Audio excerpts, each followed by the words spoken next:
ভুল আসামি জাহালমকে আজই মুক্তি দিতে হাইকোর্টের নির্দেশ। তার বিরুদ্ধে ২৬টি মামলা প্রত্যাহার দুদকের। আরেকটি জজ মিয়া নাটক বলে মন্তব্য উচ্চ আদালতে। পরীক্ষা শুরুর পর ফাঁসের নামে এসএসসি প্রশ্ন ফেসবুকে ছড়িয়ে বিভ্রান্তি ছড়ানোর অপচেষ্টা একটি মহলের। কঠোর অবস্থানের কথা জানালেন শিক্ষামন্ত্রী।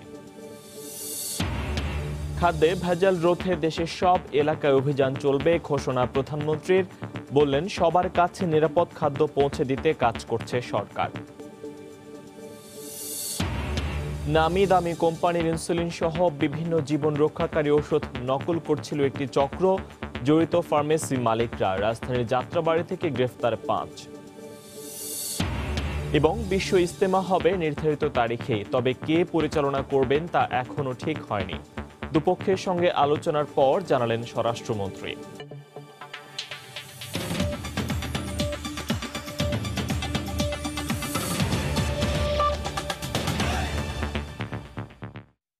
সময় সংবাদে সঙ্গে আছি আমি ফয়সাল মোর্শেদ।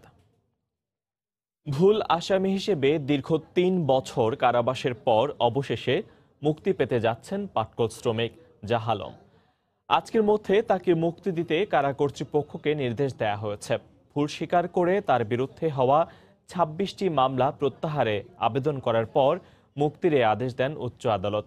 এ সময় তদন্তে ভুল হওয়ায় দুদকের কড়া সমালোচনা করে বিষয়টিকে জজ মিয়া নাটকের সাথে তুলনা করেছেন আদালত।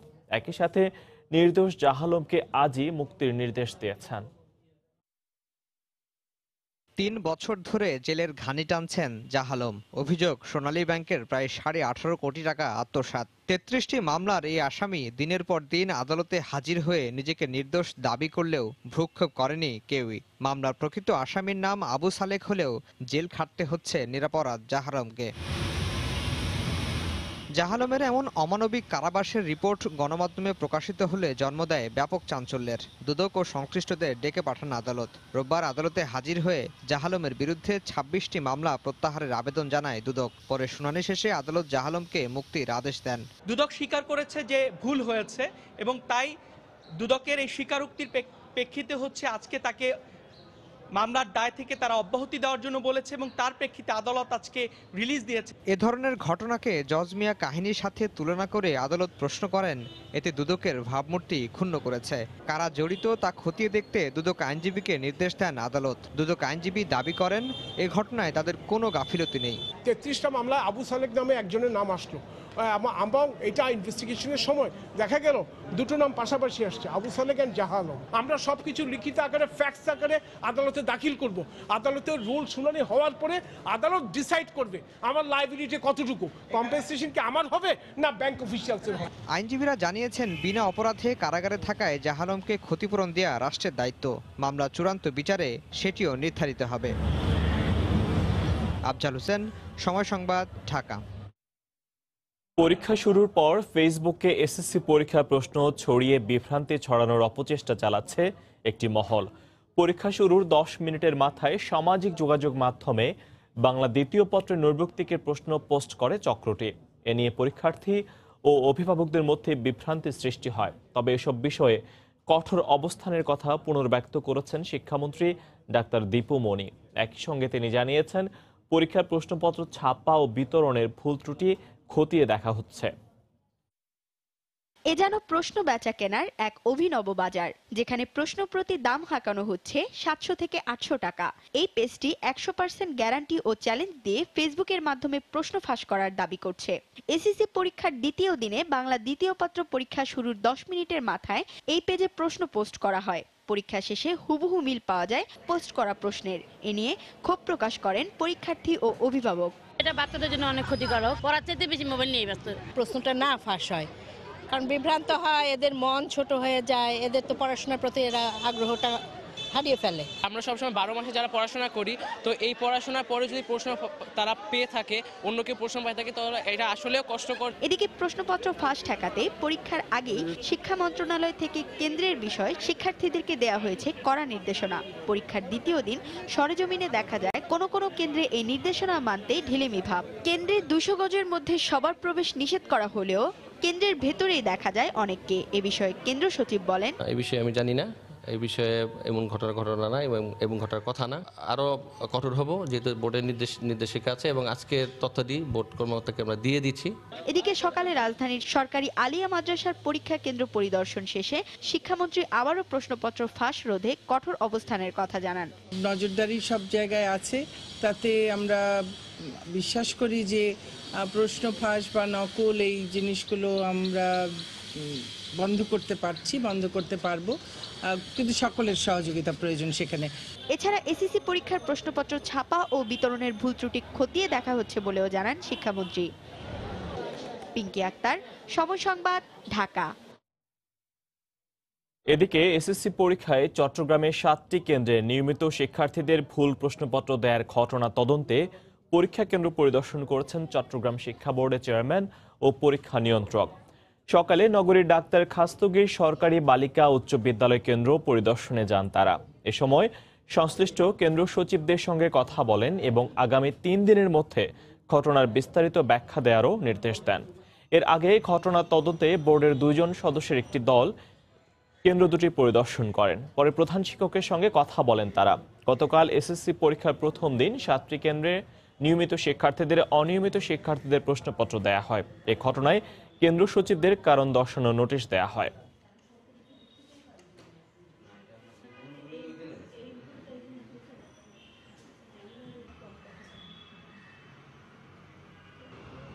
শিক্ষার্থীরা যাতে কোনোভাবে ক্ষতিগ্রস্ত না হয় সে ব্যাপারে আমরা সিদ্ধান্ত নেব।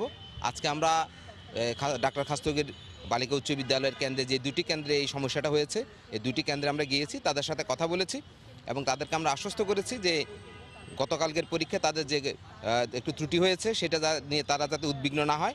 7টি কেন্দ্রে কেন্দ্র সচিবদের শোকজ করেছি, ওনাদের কাছে ব্যাখ্যা চেয়েছি। 3 দিনের মধ্যে তারা এই ব্যাখ্যার জবাব দেবেন এবং এর সাথে যারা জড়িত বা যাদের ভুলের কারণে এই ঘটনাটি ঘটল তাদের নাম পাওয়ার পরে আমরা পরবর্তীতে ব্যবস্থা নেব। এদিকে মাদারীপুরে এসএসসি বাংলা প্রথম পত্র পরীক্ষা কেন্দ্রে দায়িত্বে অবহেলার কারণে সহকারী কেন্দ্র সচিব সহ 6 জনকে অব্যাহতি দেওয়া হয়েছে। সকালে Khaserhat Syed Abul Hossain school and college কেন্দ্রের সহকারী সচিব আবুল কালাম মোল্লা, প্রধান শিক্ষক হেমায়েত হোসেন, হল সুপার সালাউদ্দিন, সেলিম মিয়া, সহকারী শিক্ষক ইমদাদ ও সমতল গাইনকে দায়িত্ব থেকে অব্যাহতি দেন জেলা প্রশাসক। গতকাল বাংলা প্রথম পত্র পরীক্ষায় কেন্দ্রটিতে 180 জন পরীক্ষার্থীকে 2018 সালের পুরনো সিলেবাসের প্রশ্নপত্র দিয়ে পরীক্ষা নেওয়া হয়। এই ঘটনার প্রতিবাদে বিক্ষোভ মিছিল করেন শিক্ষার্থীরা। এরই পরিপ্রেক্ষিতে কেন্দ্রটিতে দায়িত্বরত 6 জনকে অব্যাহতি দেওয়া হয়।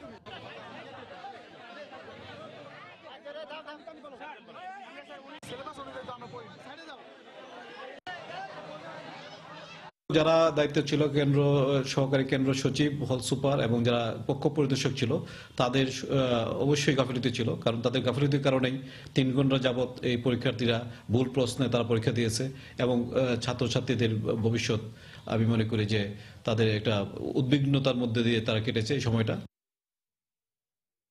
এদিকে পরীক্ষা কেন্দ্রে দায়িত্বে অবহেলার দায়ে চাঁদপুরের 7 কেন্দ্র সচিবকে অব্যাহতি দিয়েছেন জেলা প্রশাসন।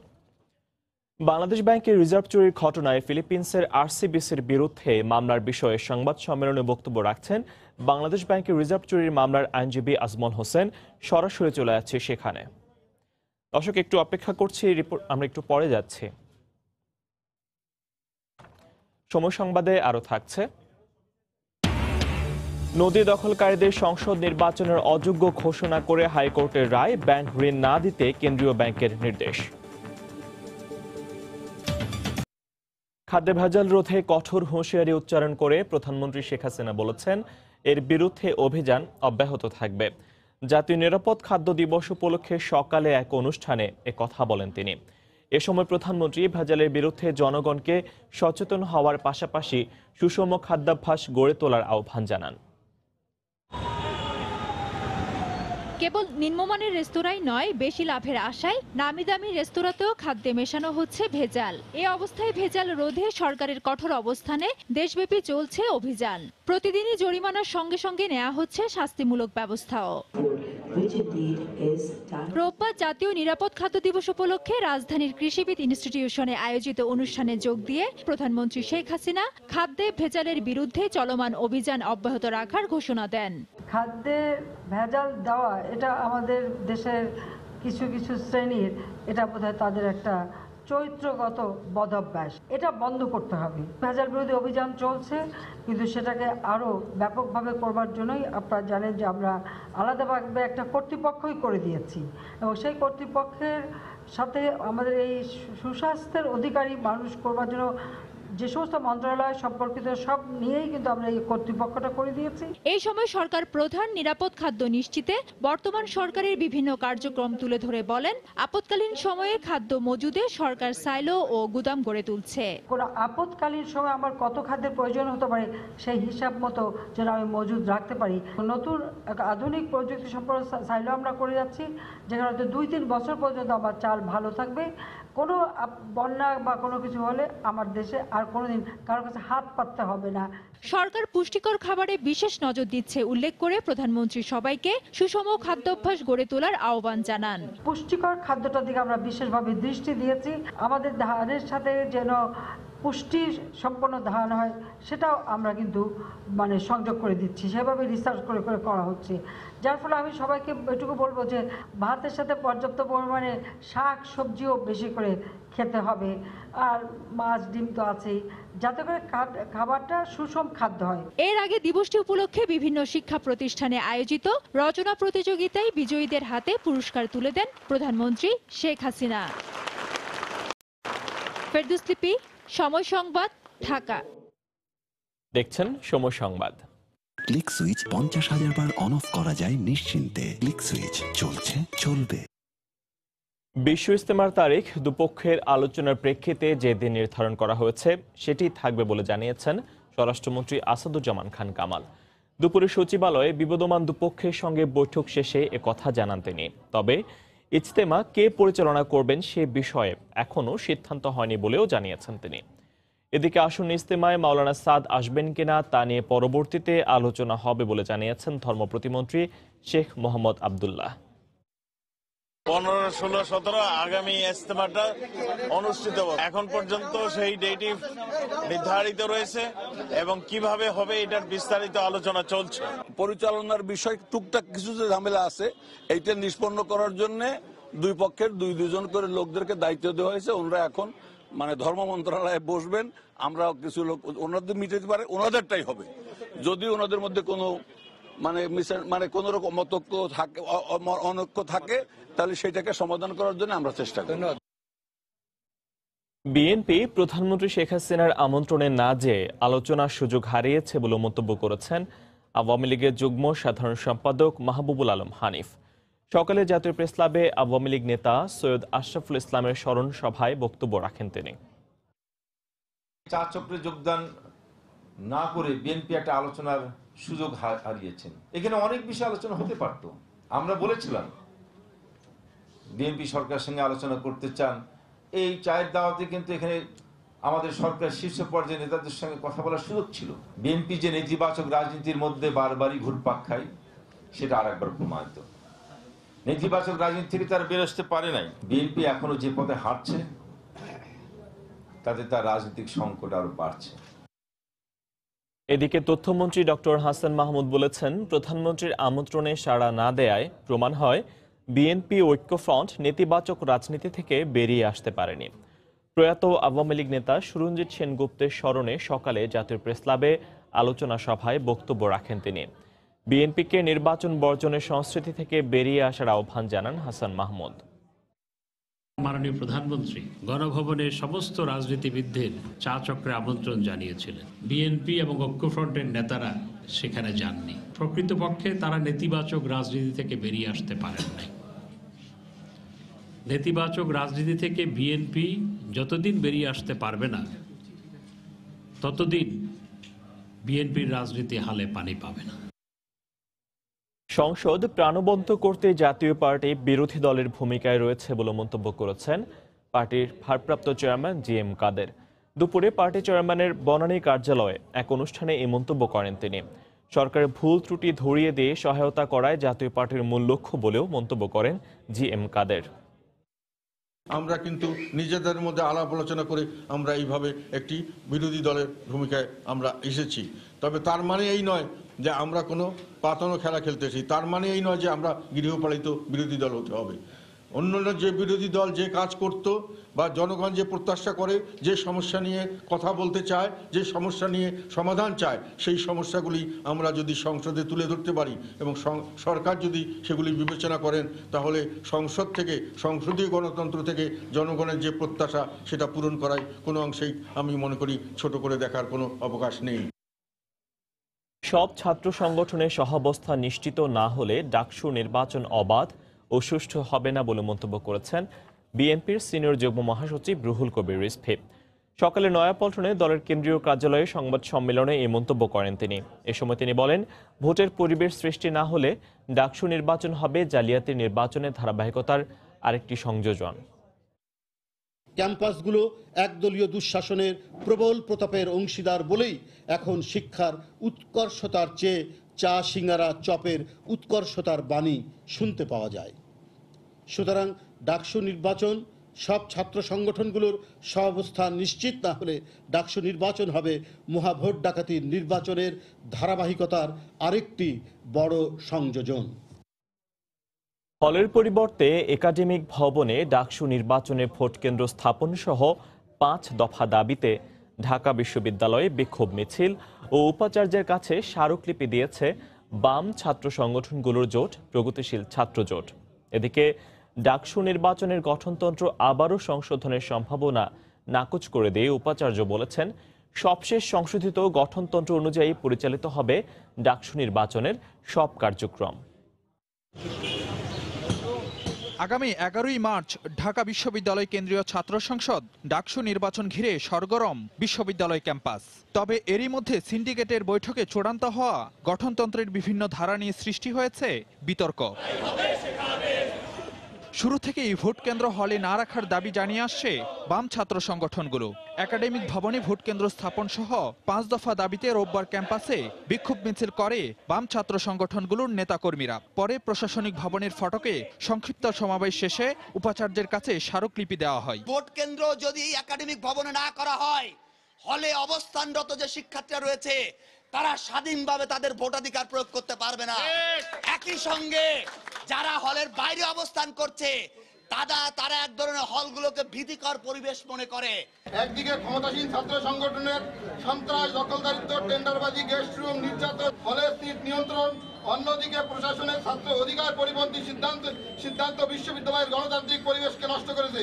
এদিকে এক অনুষ্ঠানে সাংবাদিকদের প্রশ্নের জবাবে ডাকসুর গঠনতন্ত্র আবারও সংশোধনের দাবি নাকচ করে দেন বিশ্ববিদ্যালয় উপাচার্য। ডাকসুর জন্য সুনির্দিষ্ট গঠনতন্ত্র আছে, আচরণ বিধিও তৈরি করা হয়েছে। ডাকসুর গঠনতন্ত্র এবং আচরণ বিধি অনুসরণ করে সকল কর্মপ্রয়াস গৃহীত হচ্ছে এবং হবে। তবে কবে নির্বাচনের তফসিল ঘোষণা করা হবে সে বিষয়ে সুনির্দিষ্ট কিছু জানাননি উপাচার্য। ফারুক ভূঁইয়া, রবিন, সময় সংবাদ, ঢাকা। সময় সংবাদে আরো থাকছে, ফেসবুকে প্রযুক্তি বিশেষজ্ঞ পরিচয় দিয়ে নানা প্রলোভনে বিভিন্ন নারীর কাছ থেকে লাখ লাখ টাকা হাতিয়ে নিত এক প্রতারক আটক করেছে র্যাব। নদী দখলকারীদের ঋণ না দিতে ও সংসদ নির্বাচনে অযোগ্য ঘোষণা করতে রায় দিয়েছেন হাইকোর্ট। তুরাগ নদ দখল নিয়ে করা এক রিটের রায়ে এ আদেশ দেন বিচারপতি মইনুল ইসলাম চৌধুরী ও বিচারপতি আশরাফুল কামালের সমন্বয়ে গঠিত হাইকোর্টের দ্বৈত বেঞ্চ। আদালত রায়ে বলেন, নদী রক্ষা ও নদীর উন্নয়নে নদী কমিশন বাধ্য থাকবে, আর নদী কমিশনকে সহায়তা করবে পানি সম্পদ মন্ত্রণালয় সংক্রান্ত প্রতিষ্ঠানগুলো। আদালত নদীকে লিগ্যাল পার্সন হিসেবেও ঘোষণা করেছেন।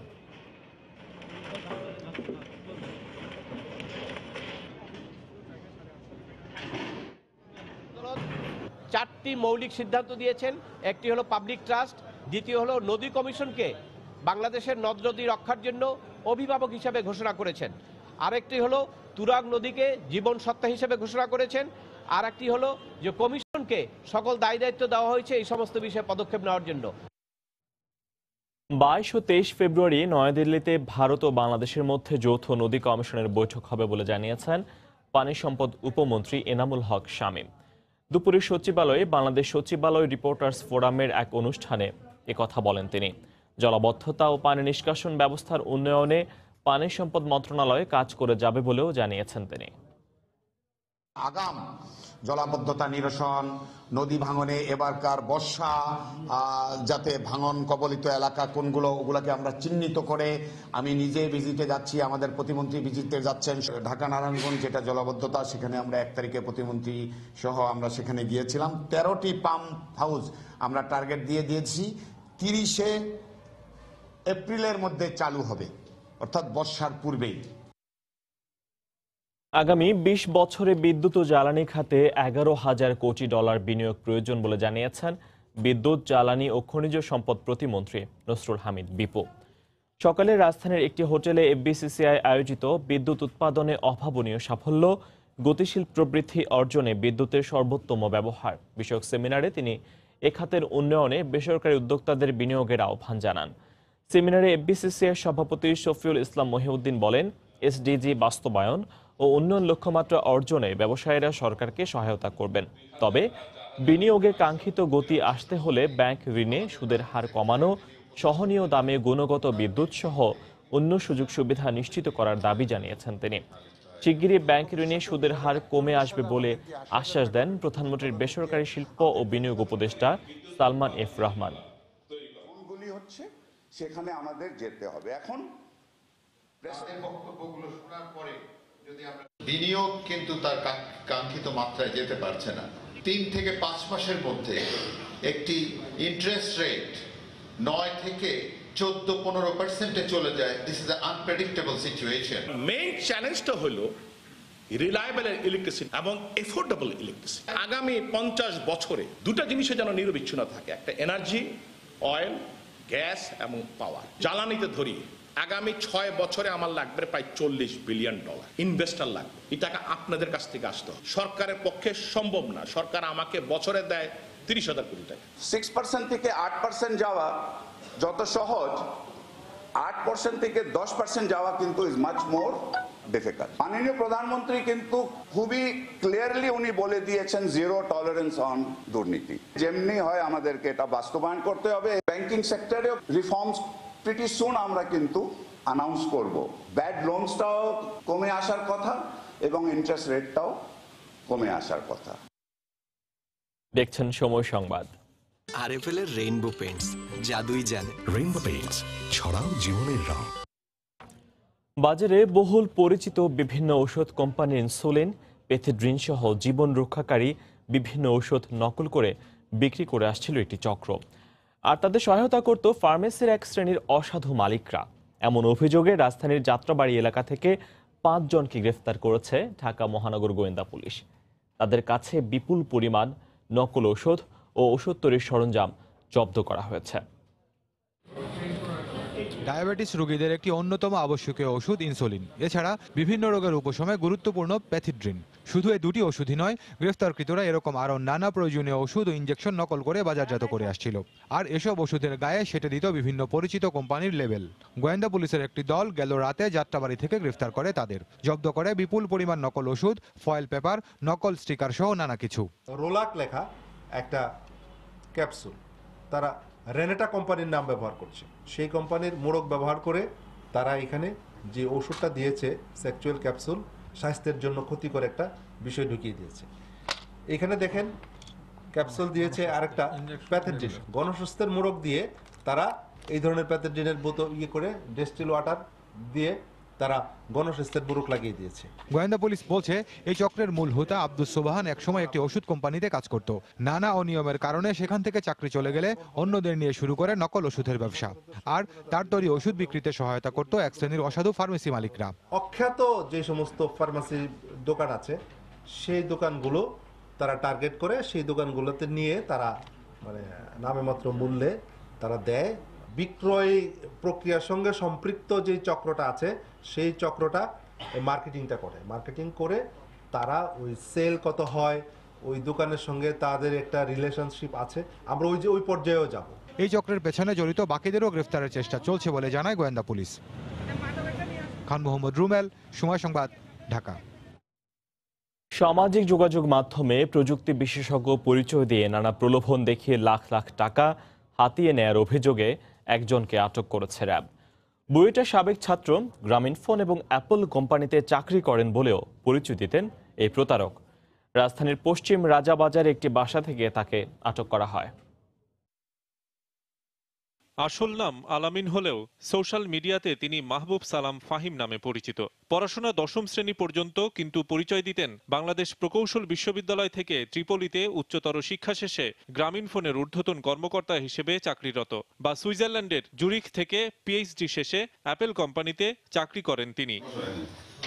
সত্যিটা হলো আলামিন সৌদি আরবে চালাতেন প্রাইভেট কার, আর এসব পরিচয় গোপন করে সোশ্যাল মিডিয়ায় ফাঁদ পেতে টার্গেট করতেন নারীদের, হাতিয়ে নিতেন লাখ লাখ টাকা। মেট্রিক পর্যন্ত পড়াশোনা করছি, সবাইকে বলি আমি ইঞ্জিনিয়ার, জব করি বলছি অ্যাপেলে, কিন্তু আমি অ্যাপেলে জব করি না।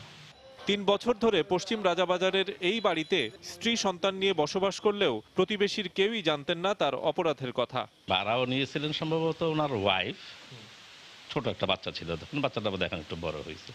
উনি তখন বোধহয় সৌদি আরব ছিলেন, অতটুকু জানতাম না। ওনার সম্বন্ধে আমি বেসিক্যালি কিছু জানি না আর কি, অল্প কিছুদিন ধরে ওনাকে দেখছি আর কি। গ্রামীণ ব্যাংক ফোনে ওইখান থেকে চাকরি চলে যাওয়ার পরে সে সুইজারল্যান্ডে কাজ করতেন, এতটুকু চিনি। সবশেষ প্রতারিত এক নারীর কাছ থেকে 8 লাখ টাকা নিয়ে ফেরত দিতে গড়িমসি করলে র্যাব 10-এর কাছে অভিযোগ করেন সেই নারী।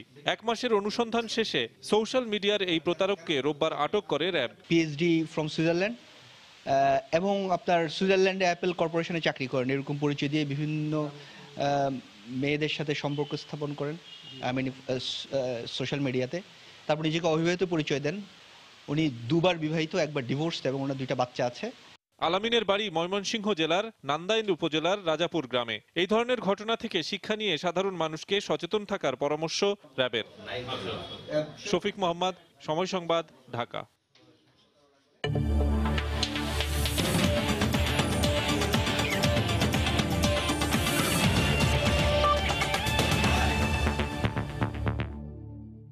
চূড়ান্ত হয়েছে বিপিএল এর প্লে অফের সূচি।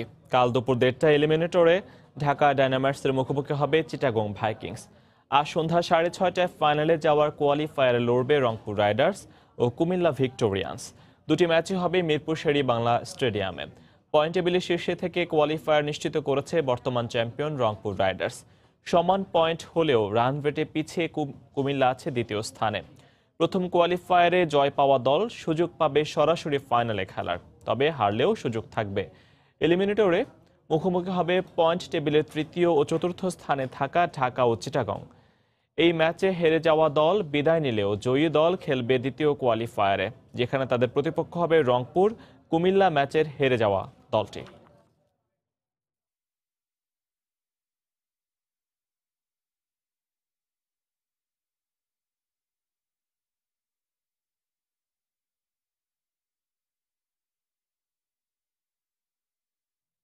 সময় সংবাদের এই পর্যায়ে শীর্ষ সংবাদ জানিয়ে দিচ্ছি আরেকবার। ভুল আসামি জাহ আলমকে আজই মুক্তি দিতে হাইকোর্টের নির্দেশ। তার বিরুদ্ধে 26টি মামলা প্রত্যাহার দুদকের, আরেকটি জজ মিয়া নাটক বলে মন্তব্য উচ্চ আদালতের। পরীক্ষা শুরুর পর ফাঁসের নামে এসএসসি প্রশ্ন ফেসবুকে ছড়িয়ে বিভ্রান্তি ছড়ানোর অপচেষ্টা একটি মহলের, কঠোর অবস্থানের কথা জানালেন শিক্ষামন্ত্রী। খাদ্যে ভেজাল রোধে দেশের সব এলাকায় অভিযান চলবে, ঘোষণা প্রধানমন্ত্রীর। বললেন, সবার কাছে নিরাপদ খাদ্য পৌঁছে দিতে কাজ করছে সরকার। নামি দামি কোম্পানির ইনসুলিন সহ বিভিন্ন জীবন রক্ষাকারী ঔষধ নকল করছিল একটি চক্র, জড়িত ফার্মেসি মালিকরা। রাজধানীর যাত্রাবাড়ি থেকে গ্রেফতার 5। এবং বিশ্ব ইজতেমা হবে নির্ধারিত তারিখেই, তবে কে পরিচালনা করবেন তা এখনো ঠিক হয়নি। দুপক্ষের সঙ্গে আলোচনার পর জানালেন স্বরাষ্ট্রমন্ত্রী। এই ছিল এখনকার মতো।